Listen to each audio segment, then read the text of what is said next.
အားလုံးပဲမင်္ဂလာပါဗျာဒီနေ့ရှင်းပြပေးမယ့်ကြားရလေးကတော့တကယ့်ကိုစိတ်ဝင်စားစရာပါ movie recap လို့ခေါ်တဲ့ရုပ်ရှင်ချင်းချိုဇလန်တိုလေးတွေဖန်တီးခြင်းပေမဲ့ကိုယ်တိုင်အတန်မသွင်းခြင်းဘူးပြီးတော့ copyright ငိမှာကိုလည်းအရန်စိုးရင်းနေတယ်ဆိုရင်တော့ဒါကတေချာပေါက်တီချတင်တယ်ရပါကိုယ်ပိုင်အတန်နဲ့တွင်းဖို့စင်ပြတာအတန်ထွက်မှစိုးရင်တာတွေက content creator တစ်တိုင်းကြုံရတဲ့ပြည်ထနာတစ်ခုလေဟုတ်တယ်မလားဒါကြောင့် Manus AI ကိုသုံးပြီးအတန်လုံးဝတွင်းစရာမလိုပဲ copyright ရလုံးပြေကင်းတဲ့ movie recap တွေကိုဘယ်လို fan team လဲဆိုတဲ့အစဉ် how to လမ်းညွှန်ချက်ကိုဒီနေ့မှာအသေးစိတ်လေ့လာသွားကြပါမယ်။ဒါဟာ online ကနေအလိုလျောက်ဝင်ငွေရှာခြင်းလူတွေအတွက်အကောင်းဆုံးစတင်နိုင်မယ့်အခွင့်အရေးတစ်ခုဖြစ်မှာသိချပါတယ်။ကဲအချိန်မဆွဲပဲစလိုက်ကြအောင်။ဒီနေ့လေ့လာမယ့်အဓိကအပိုင်း6ပိုင်းကတော့ Number 2 automated passive income workflow Number 2 manage AI assistant အသုံးပြုနည်းNumber 3 CapCut နဲ့စာတန်းထိုးပြီးတေးဖြတ်မယ် Number 4အဆုံးမရှိတဲ့ဇာတ်ကားတွေဘယ်လိုရှာမလဲ Number 5အချိန်ကုန်သက်သာစေမယ့်အစုလိုက် batch processing လုပ်နည်းနဲ့နောက်ဆုံး Number 6ကျုံတွေ့ရတဲ့ပြဿနာတွေကိုဖြေရှင်းနည်းလို့ပဲဖြစ်ပါတယ်အပိုင်း1 automated passive income workflow ဖန်တီးသူတွေကျုံတွေ့ရတဲ့အဟန့်တာတွေကိုဘယ်လိုကျော်လွှားမလဲဆိုတာကြည့်အောင်အတန်သွင်းရတဲ့လူကတကယ်တော့အချိန်ရမ်းကုန်တယ်ဗျာစကားပြောမှားသွားရင်လည်းအစကနေပြန်လုပ်ရတော့တော်တော်လေးကိုပင်ပန်းတဲ့လုပ်ငန်းစဉ်တစ်ခုပါပုံမှန်ဆိုရင်ဗီဒီယိုတစ်ခုအတန်သွင်းဖို့နာရီနဲ့ချီပြီးချင်းယူရတယ်လေဒါအပြင်တခြားသူတွေရဲ့ဗီဒီယိုတွေကိုပြန်သုံးတဲ့အခါ copyright ပြဿနာတက်ပြီးကိုယ့် channel လေးပြတ်သွားမှာကိုလည်းမြဲစိုးရိမ်နေရပါတယ်ဒါပေမဲ့ဒီလား Manus SI ကတော့ဒီစနစ်ဟောင်းကြီးတစ်ခုလုံးကိုလုံးဝပြောင်းလဲပြလိုက်ပါပြီသူကမူရဲ့အတန်ကိုနားထောင်မယ်ဘာသာပြန်မယ်ပြီးတော့အတန်အစ်စ်ကိုပါပြန်လဲအစားထိုးထည့်သွင်းပေးတဲ့အထိ end to end တစ်ချက်နဲ့ယုံတဲ့အလိုလျောက်လှုပ်ဆောင်ပေးသွားမှာပါအဲ့ဒီတော့ကျွန်တော်တို့နေ့စဉ် content တွေကိုပုံမှန်ပေါ့နဲ့တင်ဆက်နိုင်မဲ့ခွင့်လန်းတွေအများကြီးရလာပြီပေါ့အပိုင်းနဲ့ Manus AI step by step the automation masterclass ပေါ့ဗျာဒီနေရာမှာလှုပ်ဆောင်ရမယ့်ရှင်းလင်းလွယ်ကူတဲ့အဆင့်၅ဆင့်ရှိပါတယ်ပထမဆုံးအနေနဲ့ကိုဖန်တီးခြင်းတဲ့နေကန်ကြားဗီဒီယိုဖိုင်တိုလေးကို download အရင်လုပ်လိုက်ပါဒုတိယအဆင့်ကတော့ Manus AI ကိုဖွင့်အပေါင်းလက္ခဏာလေးကိုနှိပ်ပြီးအဲ့ဒီဗီဒီယိုကိုတင်လိုက်ပါတတိယအဆင့်ကတော့အရေးကြီးဖုန်းပဲဗျာ custom prompt ကိုရေးထည့်ဖို့ပါစရအဆင့်ရောက်ပြီဆိုရင်တော့ AI ကအစဆုံးအလို့လုပ်ပေးသွားပါလိမ့်မယ်ဘာလာပြန်တာအတန်ဖြောက်တာအတန်တစ်ထဲတာအားလုံးကို AI ကတောင်းယူသွားမှာနော်နောက်ဆုံးပန်ချမအဆင့်မှာတော့ရလာတဲ့ဗီဒီယိုကို CapCut ထည့်ပြီးစာတန်းထိုးလိုက်အောင်ပါပဲပုံမှန်ဆိုနိုင်ပေါင်းများစွာကြာမယ့်အလုပ်ကအခုဆိုရင်မိနစ်ပိုင်းအတွင်းမှာတင်ပြီးသွားပြီလေအစပြုသူတွေအတွက်ရန်ကိုရှင်းလင်းလွယ်ကူလုံးပါပဲပြီးတော့ဒါကတကယ်ကိုအရေးကြီးဆုံးရွှေလိုတိုင်ဖို့ရှိတဲ့လှုပ်ဝက်ချက်လေးတစ်ခုပါအဲ့ဒီ custom prompt ထဲမှာဘယ်လိုရေးရမလဲဆိုတော့တခြားမှတ်ထားတော့မူရင်း voice over တန်ဖြောက်ပြီးတော့မြန်မာတန်တီဟာတို့နီလာနဲ့ထုတ်ပေးပါဆိုပြီးရေးရမှာပါနိုင်ငံခြားစကားပြောဖြစ်နေတဲ့မူရင်းနောက်ခံအတန်ကိုအလိုလျောက်ဖြောက်ခိုင်းလိုက်ပြီးအဲ့ဒီနေရာမှာမြန်မာလိုပါသားပြန်ကအတန်အစ်စ်နဲ့စားထုတ်ထည့်ဖို့ AI ကိုတိတိကျကျခိုင်းလိုက်တာပဲဖြစ်ပါတယ်ဒီလိုတိကျတဲ့ prompt လေးကြောင့်ဒါမူရင်းအတန်တွေလုံးဝပျောက်သွားပြီး copyright စစ်ဆေးတဲ့စနစ်တွေကိုပါအလွယ်တကူကျော်လွှားနိုင်သွားတာဖြစ်ပါတယ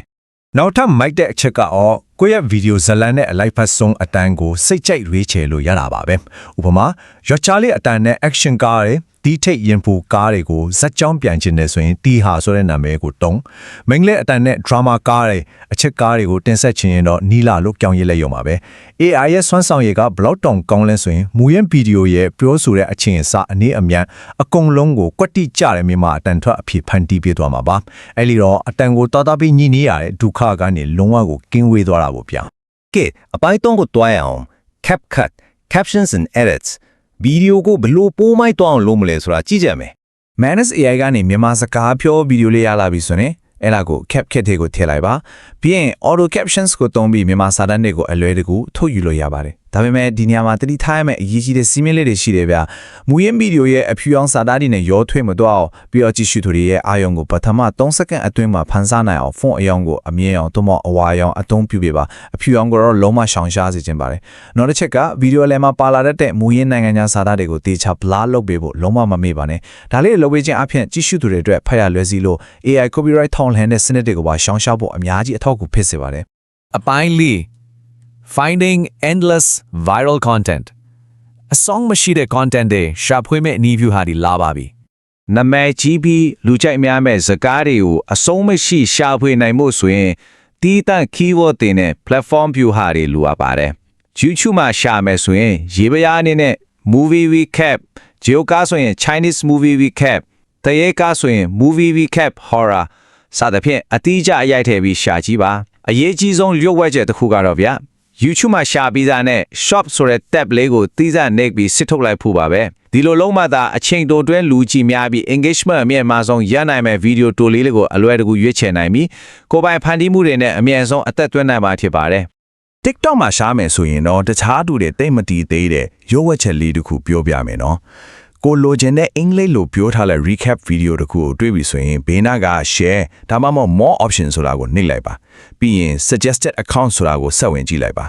wow ဒါဆိုရင်အလားတူဇလန်းတီတင်ထားတဲ့ account ပေါင်းများစွာဟာရွှေတွင်းကြီးတစ်ခုလိုအဆုံးမရှိစက်တိုက်ကျလာပါတော့မယ်ဒီနီလန်းကိုတုံးလိုက်ရင် content ပြတ်သွားမယ်ဆိုရဆိုရင်စိတ်လုံးဝရှိတော့မှာမဟုတ်ပဲနေ့စဉ်တင်ဆက်နိုင်မဲ့ video source တွေပေါ်မှာပေါ်ဖြစ်သွားပါလိမ့်မယ် အပိုင်းက batch processing and safety အပြောတန်းစင်ကန်နီ professional အဆင့်စီထွားမဲ့လမ်းပြမိပုံပဲ တကယ် professional တယောက်လိုအလုပ်လုပ်နိုင်ဖို့ဆိုရင်အလုပ်တစ်ခုချင်းစီကိုတစ်လက်စီလုပ်နေမြဲအစားအစုလိုက်အင်္ဂလိပ်လိုဆို batch processing လုပ်တဲ့အလေးချင်းကိုမွေးမြူရပါမယ်ဥပမာပြရင်ပထမမိနစ်ဒီမှာကိုလိုချင်တဲ့ video clip 10ခု20ခုလောက်ကိုအများကြီးစုပြီးတပြိုင်နက်တည်း download ဆွဲထားလိုက်ပါပြီးရင်ပထမတနအီအတွင်းမှာအဲ့ဒီ video တွေအားလုံးကို Manage AI ထဲစုထည့်ပြီးအလိုလျောက်အလုပ်လုပ်ခိုင်းထားလိုက်ပါနောက်ဆုံးပထမရက်အတွင်းမှာပဲ CapCut ကနေတခါတည်းစုပြီးတီးဖက်မယ်ပြီးတာနဲ့တပတ်စာအတွက်အချင်းကိုက်တင်မဲ့ schedule လေးပါတခါတည်းဆွဲထားလိုက်ပါဒီလိုစနစ်ကျတဲ့လမ်းပြမိပုံကနေ့စဉ်အလုပ်လုပ်ရမယ့်အချိန်ကိုအမခန်း short ချပြီးတကယ် passive income ဆက်ရန်တရားတစ်ခုကိုတည်ဆောက်နိုင်စေမှအသေးချပါပဲဗီဒီယိုတွေကို online ပေါ်မတင်ခင်မှာရေရှည်အောင်မြင်ဖို့နဲ့လုံခြုံစိတ်ချရဖို့ဒီ safety checklist 3ချက်ကိုမေရန်စစ်ဆေးပေးပါပထမချက်မူရဲ့အတန်ကိုမြန်မာအတန်နဲ့ဒေချာအစားထိုးပြီးပြီလားဒုတိယချက်ကြည့်ရှုသူတွေပိုပြီးအာရုံစိုက်နိုင်ဖို့မြန်မာလို auto captions တွေတေချာထည့်သွင်းထားပြီးပြီလားနောက်ဆုံးတတိယအချက်ကမူရင်းဗီဒီယိုကစာသားတွေကိုတေချာ blur လုပ်ပြီးဖုံးကွယ်ပြီးပြီလားဒီအချက်တွေကိုလူလူရှုမိရင် channel ပြတ်သွားနိုင်တဲ့အထိအန်ဒီရှိတာမို့တေချာပြည့်စုံပြီးဆိုမှတော့ copyright ဘေးကင်းလုံခြုံစွာနဲ့ယုံကြည်မှုရှိရှိတင်ဆက်လိုက်ပါဗျာနောက်ဆုံးအပိုင်း6 troubleshooting and long term success ကြုံလာနိုင်တဲ့အခက်အခဲတွေကိုဘယ်လိုကျော်ဖြတ်မလဲဆိုတာကြည့်ကြအောင်